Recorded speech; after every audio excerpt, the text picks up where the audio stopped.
Press conference. Yunus भाई, आज आपने प्रेस कॉन्फ्रेंस यहाँ पर रखी है, क्या मकसद है इसका? अस्सलाम वालेकुम, बिस्मिल्लाहिर्रहमानिर्रहीम। ये जो कल हमारे पार्टी के कुछ लोगों कल परसों में जो गद्दारी करके गए, उन्होंने कुछ हमारे साहब के बारे में जो भी उल्टा सीधा प्रेस कॉन्फ्रेंस में कहा है और वो क्या रीज़न बता के गए, क्या गए, उसके ऊपर हमने ये प्रेस कॉन्फ्रेंस मुफ्ती साहब और हमारे सारे लोगों ने बुलाए ताकि लोगों को पता चले कि अब ये हमारे साथ नहीं है।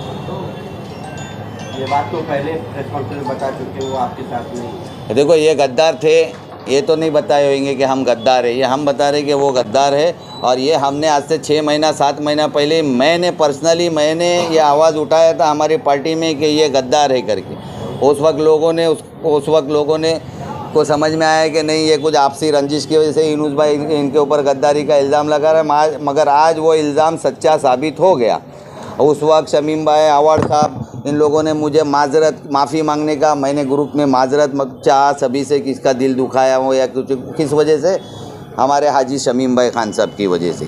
इन दोनों की अगर बचत हुई है, शील्ड हुआ है, तो सिर्फ़ और सिर्फ उनको बचाने वाला आदमी शमीम खान। और आज इन्होंने सबसे पहला धोखा शमीम खान को दिया है। आवाड़ साहब तो बाद में आ रहे हैं, राष्ट्रवादी तो बाद में आ रही है, पार्टी तो बाद में आ रही है। तुम जिस थाली में बैठे तुमने उसी में छेद के दिया। अरे वो शमीम भाई ने आज तुमको कैबिन दिया था, तुम्हारी लायकी भी नहीं है, तुमको कोई बाकड़ा दे देवे बात। शमीम भाई जैसे ने तुमको कैबिन दे के, इज्जत दे के बिठाया, तुमने उस आदमी के पीठ पे छुरा गोपा। और उस जफ़र ने किस हिसाब से शमीम खान साहब की पोस्ट लेने की कोशिश किया, उसकी लायकी नहीं है ये पोस्ट के ऊपर। ज़रा करके दिखावे शमीम खान भाई से के जैसा ये सब काम जो वो करते, ये उनकी लायकी नहीं है। गद्दार हमेशा गद्दार होता है, गद्दारों का हाल बुरा होता है। और बहुत जल्द 2 महीने में आप लोग को पता चलेगा इंशाल्लाह। हम लोग समाजवादी छोड़ के आए, तो जब हम लोग गद्दार थे बोला आज क्यों? हाँ, वो लोग बोले समाजवादी जब छोड़ के हम लोग एनसीपी में आए थे, जब हमको गद्दार नहीं बोला। क्योंकि गद्दार किसको बोलते हैं आपको डेफिनेशन बताता हूँ। गद्दारी का इलाका, मैं किसी को भी गद्दार नहीं बोल सकता। अगर मैंने उसके साथ में कुछ अच्छा किया है, उसका घर बार संभाला है, उसका सब कुछ किया है, उसको मदद किया, और वो मेरे साथ गलत होता है, तो वो गद्दार कहलाता है।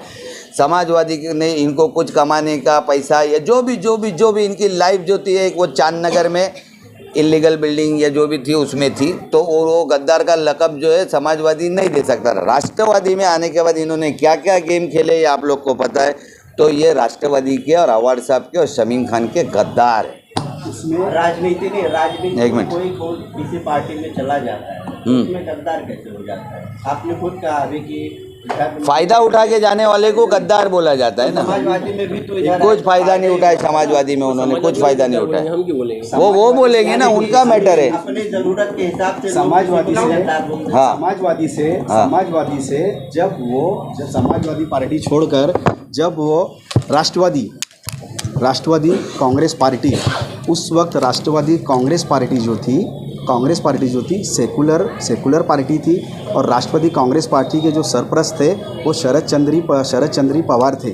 और आज उनको जो लक़ब मिल रहा है वो इसलिए मिल रहा है, गद्दारी का जो उनको लक़ब मिला है। आज वो समाजवादी भी एक सेकुलर पार्टी थी और राष्ट्रवादी कांग्रेस पार्टी भी जो थी सेकुलर पार्टी थी, इसलिए उस वक्त उनको ये नहीं कहा गया। और दूसरी बात, अब जो है वो आज जिस पार्टी से जुड़े हैं, आज वो पार्टी जैसा वो बोलते कि मैं पहले भी घड़ी के साथ में इलेक्शन लड़ा हूँ और अभी भी घड़ी के सिंबल पे लड़ूंगा।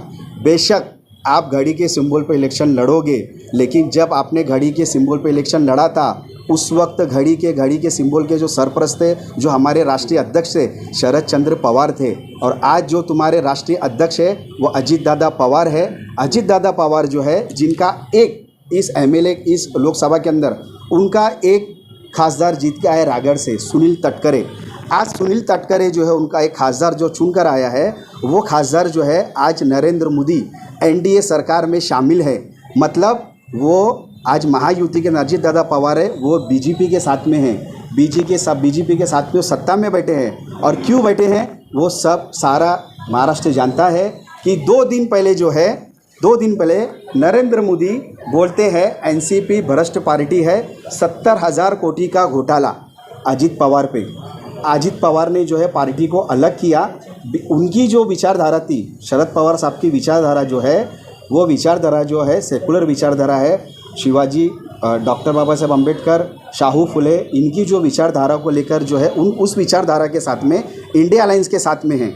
आज अगर पूरा मुमरा शहर पूरे हिंदुस्तान के अंदर अगर खड़ा था तो वो जो है इंडिया अलायंस के साथ में खड़े थे। और आज भी जो है आवाड साहब जो है इंडिया अलायंस के साथ में हैं। शरद चंद्र पवार हमारी पार्टी जो है इंडिया अलायंस के साथ में है।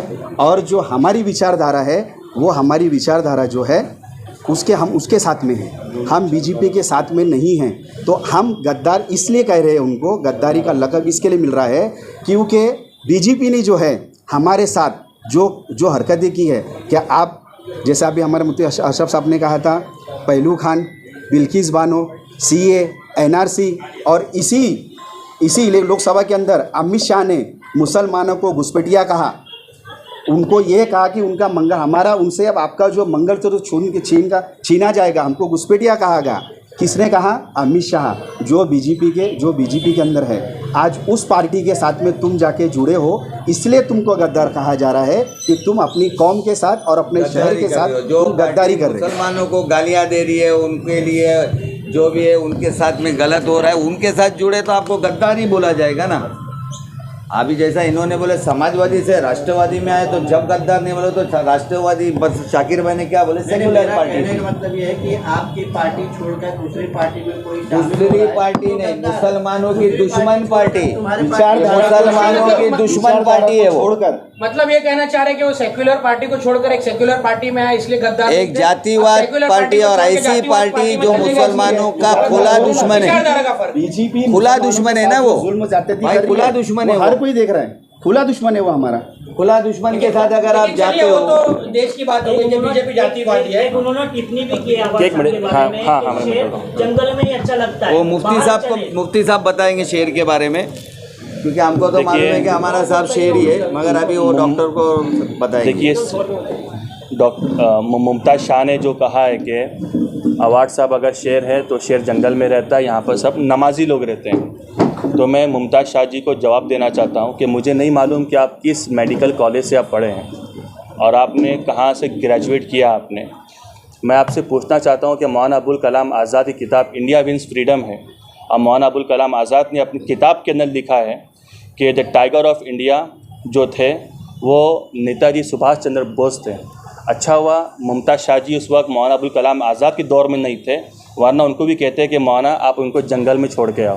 तो जो बोलो तो सोच समझ के बोलो, और ऐसा बोलो कि जब कभी तुम्हारा आमना सामना हो तो तुमको शर्म ना आए कि मैंने ये बात कौन सी बोल दी। और दूसरी बात, जो ये लोग गए हैं भाजपा के अंदर, मैं तो एनसीपी नहीं बोलता, भाजपा के अंदर बोलता हूँ, क्योंकि अगर आप 2 दिन पहले की न्यूज़ देखोगे, हिंदुस्तान टाइम्स ऑफ इंडिया, सहारा, जितने भी न्यूज़पेपर हैं, उसके अंदर अजीत दादा पवार दिल्ली के अंदर अमित शाह के केबिन में जाकर रात भर उनसे बार्गेनिंग की कि आप हमको असेंबली इलेक्शन के अंदर 80 सीट दो। इसका मतलब ये हुआ कि ये जब लड़ेंगे तो बीजेपी के साथ में मिलके लड़ेंगे। और मैं एक बात साफ कर देना चाहता हूँ इस्लामुद्दीन भाई, कि मुमरा की आवाम, मुमरा की जनता कभी भी भाजपा को, बीजेपी को वोट नहीं देगी, इसलिए कि जब हम उनका चेहरा देखते हैं तो हमको अपनी बेटी आसिफा याद आती है, हम जब उनका चेहरा देखते हैं तो हमको हमारी बहन बिल्किस याद आती है, और जब हम उनको देखते हैं तो उनका जुल्म, उनका अन्याय जो उन्होंने मराठा समाज के ऊपर भी, किसानों के ऊपर भी, और जो उनको खालिस्तान बना दिया और जो उनके ऊपर देश के साथ नुकसान पहुंचाया, मुमरा की जनता उनके साथ में नहीं जाएगी। और अगर आप उनका जवाब देखना चाहते हो तो लोकसभा का जो अभी प्रेजेंट में जो इलेक्शन हुआ, उनको सब मिलाकर 13,000 वोट मिला। मैं आपको यकीन दिलाना चाहता हूं कि जब असेंबली के इलेक्शन होगा तो अवाड साहब हमारे जीतेंगे इंशाल्लाह, और मुमरा की जवाम और मुमरा की आवाम और मुमरा के लोग, सभी लोग अवाड साहब का इंशाल्लाह साथ देंगे।